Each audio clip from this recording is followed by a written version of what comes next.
Last year on Christmas Eve, I was working late. I'm 23, I work in New York City and commute home every day on the train. Since I'm one of the younger ones in the office, I got stuck with one of the worst shifts, so I wasn't able to get home until 5 o'clock. My family had already left a whole hour earlier to go to my cousin's house, so I had to drive alone. After having a quick snack before the half-hour drive, I got back in my car and put my cousin's address into my phone. Halfway through the drive, it started snowing. I got to my cousin's house around 6 o'clock. It was snowing heavily by this point, and I just made it in time to catch everyone starting dinner.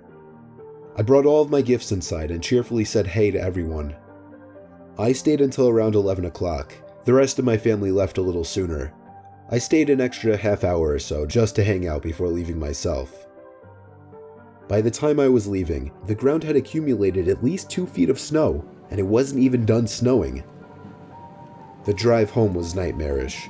The roads were hardly even plowed, and I had to drive under 20 miles per hour on most roads.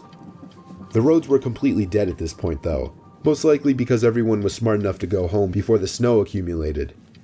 Eventually I turned onto a main road that I'm sure would usually be bustling, but at 11:15 on Christmas Eve night, there wasn't a single car or a single light from a store. It was a ghost town. But then I did notice the flashing taillights of one car. It was parked on the side of the road, and the smoke seeping out from its exhaust with the taillights giving it a red tint. As I got closer, I realized there was somebody next to the car waving their hand in the air. I assumed something was wrong and they needed help. So, me being the good Samaritan I am, I pulled up behind the car. When I opened my door, the guy approached me immediately, barely even giving me time to step out. He was an average-sized man, probably 5'10", 180 pounds. He spoke in a very demanding voice, asking me if I know anything about fixing an engine. I told him I didn't know much about cars. The guy responded very quickly to everything I said. He told me it's fine. He went inside of his car for a second, popped open his trunk, came back out and told me to just wait by the trunk for a second.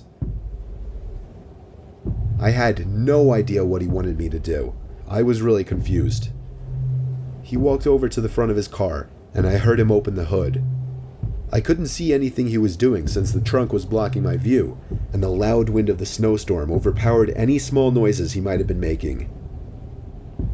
I put my hand on the back of the car and leaned my body in anticipation, when suddenly I heard 3 or 4 quick and aggressive footsteps in the snow behind me before I was pushed into the trunk.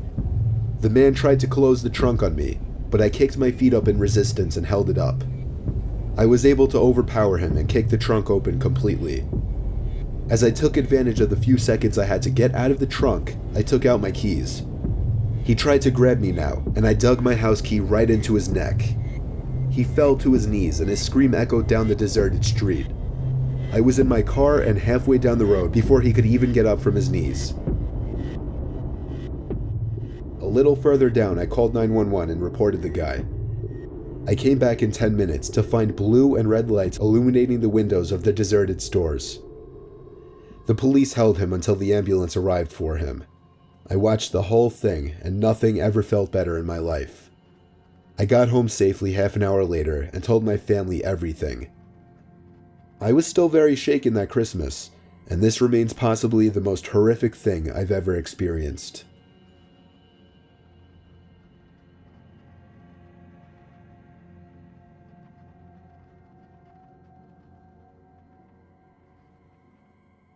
It was Christmas Eve, 2009. I was 18 years old, working at CVS. Unfortunately, I got stuck with a closing shift on Christmas Eve, meaning I'd be the only one there until midnight. I was considering quitting over it, but my parents weren't for that. The CVS was 5 miles from my house on a rather quiet corner on a dead-end street. During the day, it would normally be busy, at least busy enough to stay in business, but past 8 o'clock it would be uncommon to see any customers. On Christmas Eve night, I didn't expect to see a single soul past 8 o'clock. My shift started at 4, and it was surprisingly busy for the first few hours. As I expected, past 8 o'clock it really started to die down. The pharmacy closed at 10 tonight for Christmas Eve. Unfortunately, that meant I'd be alone at the register up front for 2 hours. Plus, I had a crush on the girl who was working the pharmacy, and we were talking most of the time the store was empty, so I was upset she was leaving. A whole hour went by, and I only rang up one customer. Come 11 o'clock, I was already getting excited for my shift to end. I'd been the only one in the entire building besides one customer for the past hour, and I was losing my mind. Suddenly, there was a very slight tap on the window. It didn't sound intentional though, it sounded more so like somebody's zipper accidentally scraped against the glass. I turned to look out the window and saw a man out there, heavy coat on, hood over his head, baggy jeans, and black boots. He was staring right at me. A few seconds after he realized that I noticed him, he walked over to the entrance and entered the store. He stared at me as he walked past and down one of the aisles before disappearing behind the shelves. Then, 5 minutes later, the tapping noise began.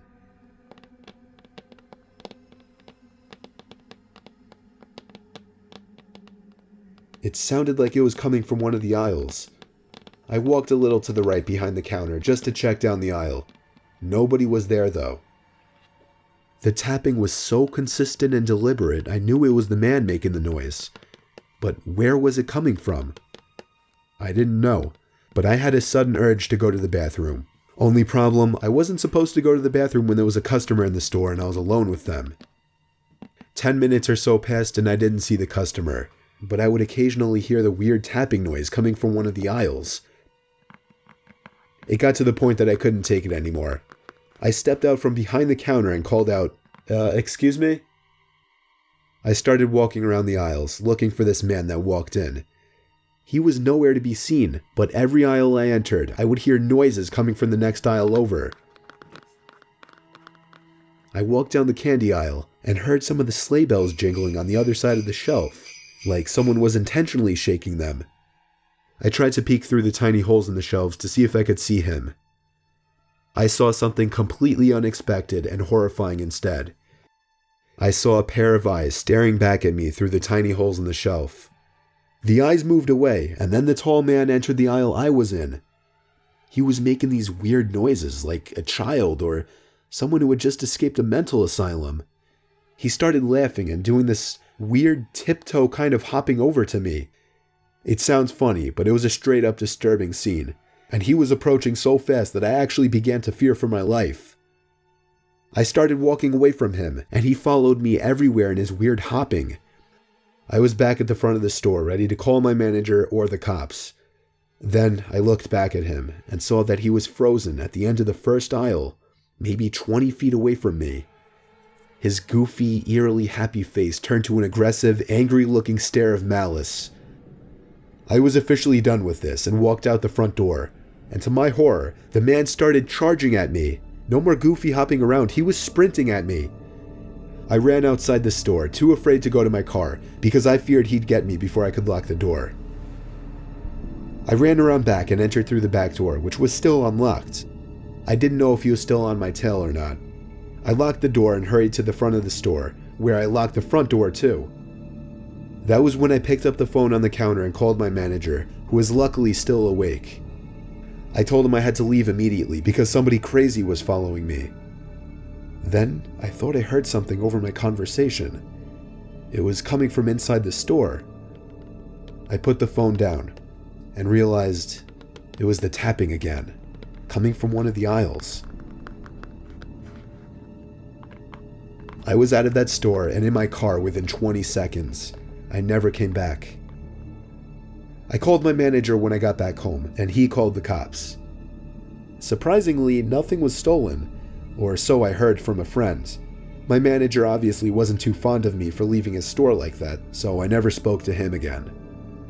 I had as normal of a Christmas as possible, given what happened the day before.